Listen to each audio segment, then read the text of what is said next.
Hi everyone. তো মাম্মামকে সকালবেলা আজকে রুটি কলা দিয়ে দুধ দিয়ে খাইয়েছি। এখানে মাম্মামকে চুল বেঁধে দিয়েছি। মাম্মামকে চুল বেঁধে খুব কিউট লাগে না?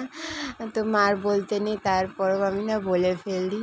আর মাম্মাম অনেক কষ্ট করে এখন একটু ঘুমিয়েছে। আর আমি এখন মাম্মামের রান্নাটা করব, লাঞ্চটা। তো মাম্মামের লাঞ্চটা খুব সুন্দরভাবে করি, কিন্তু এখন না ইদানিং মাম্মাম না খেতে চাচ্ছে না, ভাত একদম খেতে চাচ্ছে না।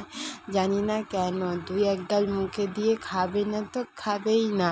তুমি যতই ওকে ফোন দেখিয়ে খাও না কেন, চকলেট কিনে দেওয়ার লোভ দেখাও না কেন, একদম খাবে না তো খাবেই না।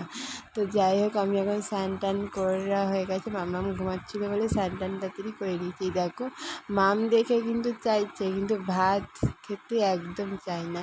এখানে সকালবেলা উচ্ছে দিয়ে ডাল ছিল, ভেন্ডি ভাজা আর পাঁপড় ভাজা দিয়ে দুপুরবেলা লাঞ্চটা করে নিয়েছি আমি।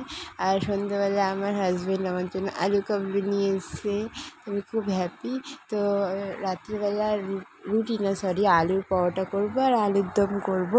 আর আমি আটা দিয়ে করি, কারণ ময়দা খাওয়া উচিত না। আর ময়দা খেলে না পেট ব্যথা করে, পেটটা ফুলে থাকে। আর এই দেখো, আজকে একটু আলুর পরোটা, আলু সব কিছু ভেজে টেজে নিয়ে, পেঁয়াজ ভেজে নিয়ে করবো। এটা তো খুব টেস্ট লাগে, কিন্তু আগে খেতাম না।